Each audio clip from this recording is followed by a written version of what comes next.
도메니코 길란다요의 작품입니다. 도메니코 길란다요는 이제 르네상스의 작가고요. 처음에는 그 길란다요 작품으로 알려지지 않았어요. 제자들의 작품으로 알려졌다가 지금은 그 길란다요의 작품과 그 제자들이란 이름으로 이렇게 이제 명명이 됐는데, 사실 이 르네상스 시대나 어떤 중세 때 어떤 그런 공방들에서 그림들을 그린다는 것은 굉장히 힘든 작업이었기 때문에 혼자서 그림을 그리거나 작품을 하는 작가들은 거의 없었어요. 보통은 예를 들면 물감을 만들어야 되기 때문에 물감을 만드는 제자, 그 다음에 그 물감을 이렇게 해가지고 갈고 개고 그래서 이렇게 쓸 수 있게 하는 그런 작업부터, 그 다음에 유화가 나오기 전에는 보통 목판을 썼거든요. 그래서 그 목판 작업을 하는 제자, 그래서 수많은 제자들이 있어야만이 그 한 작가가 작품을 내놓을 수 있었던 거거든요. 그래서 혼자서 그 많은 일을 하기에는 너무 부담스러웠던 그런 작업들이었어요, 옛날엔. 그래서 많은 제자들이 참여하고 있었고, 그 작품 중에는 보면은 제자들에 의해서 완성된 작품도 있지만, 보통은 제자들의 밑그림을 그리면 스승이 완성을 하고 거기에다 이제 스승의 이름을 붙이는 그런 식으로 그림들이 제작됐거든요. 그렇기 때문에 처음부터 끝까지 그 물감을 작업해서 그림을 그려가지고 그림을 완성해서 딱 해서 한 사람이 이루어진 작업은 거의 찾아보기 힘들 거라고 생각이 듭니다. 그래서 이 그림을 살펴보면요, 이 상단부에 이제 천사들이 보이고, 그 위에 태양이 보이고 있어요, 살짝. 그 다음에 하단부에 성요셉, 성모님, 그 다음에 아기 예수가 보이고 있고요.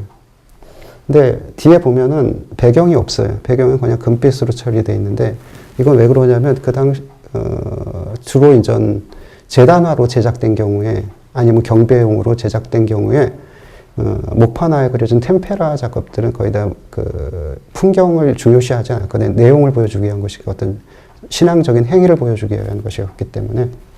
그래서 금박을 처리하는 경우가 많은데, 이 금박을 처리하는 것은 어떤 동서양이나 많이 어떤 신앙과 관련된 어떤 행위로서 많이 등장하게 되는데, 이 금빛 세계라는 것은 어떤 피안의 세계, 현실 세계와는 다른 세계, 어떤 이상적인 세계를 의미하고 있고요. 불교의 탱화에도 보면 많은 탱화들이 이렇게 금빛으로 처리된 것들을 많이 보실 수 있을 거예요. 그것은 뭐냐면 현실과 다른 어떤 피안의 세계를 의미하거든요. 그래서 마찬가지로 이 서양에서도 어떤 피안의 세계, 어떤 지금 현실과 다른 어떤 그런 이상 세계를 구현할 때 금빛을 많이 쓰기도 하더라고요. 근데 여기 보면 이제 그림에 들어가 보면 밑에 아기 예수님이 있고, 그 다음에 성요셉, 성모님 이렇게 성가정이 보여지고 있어요. 근데 이 성가정이 그냥 성가정이 아니라 요 뒤에 보면 개나리 붙임에 신발, 그 다음에 작대기가 보여요. 뭐냐면 지금 어딘가 여행 중이라는 의미거든요. 근데 바로 여기 지금 아기 예수님이 볕단에 그 포대기를 깔고 이렇게 누워 계세요. 근데 이 포대기의 색이 빨간색인 건 이 예수님이 바로 고귀한 신분이라는 것을 보여주고 있고요.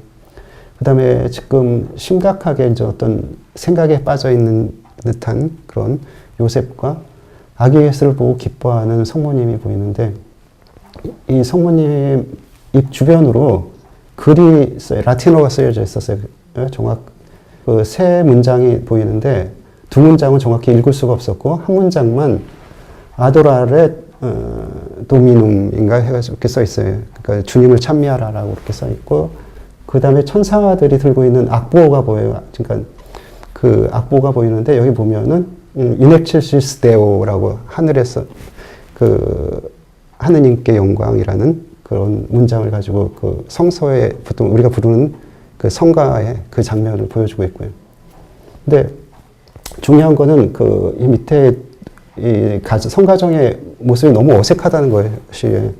왜냐하면 힘없이 생각에 빠져 있는 요셉과 아주 젊고 청순한 어떤 그런 모습을 보여주는 성모님과 그 아기의 모습은 정말 어울리지 않는 한 가정의 모습이거든요. 이제 두 가지로 정리할 수가 있는데, 하나는 이제 성서적인 근거를 가지고 아마 추론된 것이고, 두 번째 것은 뭐냐면 성모님과 관련돼서 이제 이야기가 되는 것입니다.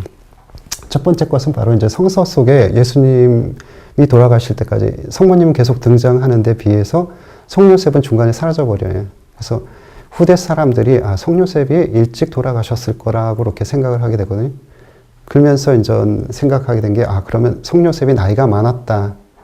그 옛날에 일찍 죽으면 그 천벌받았다는 것이 받게 되는 것이라고 생각을 했으니까 성요셉이 천벌을 받았을 리는 없고 나이가 많았기 때문에 일찍 돌아가셨을 거라고 생각을 한 거예요. 그래서 그 노총각, 아주 늙은 노총각인 성요셉과 성모님을 이렇게 연결지었고, 그래서 성요셉은 일찍 돌아가신 걸로 이렇게 생각을 했고요. 또 두 번째는 뭐냐면 성모님의 어떤 동정성과 관련이 있는데, 성모님이 동정으로 사셨고, 또 그 다음에 평생 동정으로 사셨고, 그 다음에 아이도 동정으로 잉태하셨고, 예수님을 낳게 되는데, 그 성모님이 동정을 지키려면 그 거세된 남자가 필요한 것이 있어요. 그러니까 성요셉으로 하여금 이미 남성으로서의 기능을 상실한 존재로 등장하게 만들어요. 그래서 이제 남성의 어떤 성적인 역할을 할 수 없는 그런 늙은 나이의 모습에 성요셉을 등장시키는 것이죠. 그러므로 인해서 성모님의 어떤 동정성이 유효하게, 그리고 또 그것이 지켜진다는 어떤 그런 안도감을 가질 수 있게 그렇게 표현되는 것이고요. 그래서 성요셉의 모습은 이렇게 좀 늙고 초라한 모습이고, 그에 반해서 성모님의 모습은 아주 애띠고 활기찬 모습을 보여주고 있고요. 그래서 성모님 요셉과 성님이 아기 예수를 이제 사이에 두고 이렇게 연결되는데, 바로 두 사람의 어떤 연결점이 바로 예수님에게 있다는 것이죠. 그래서 그런 모습을 보여서 이렇게 성가정을 보여주고 있고요. 위에 상단부에는 이제 천사들이 그 예수님의 탄생을 기뻐하면서 노래를 부르는 그런 장면을 보여주고 있는데, 지금 요 위에 점들은 바로 그 지금의 그 콩나물과 다른, 콩나물 악보와 다른 그 중세 때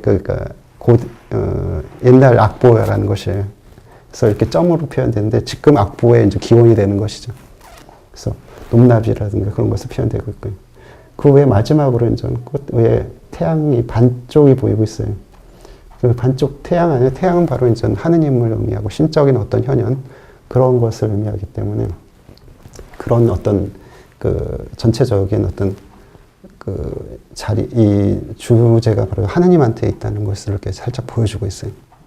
그래서 이제 전체적으로 이제 그 성탄의 어떤 이야기를 보여주고 있고요.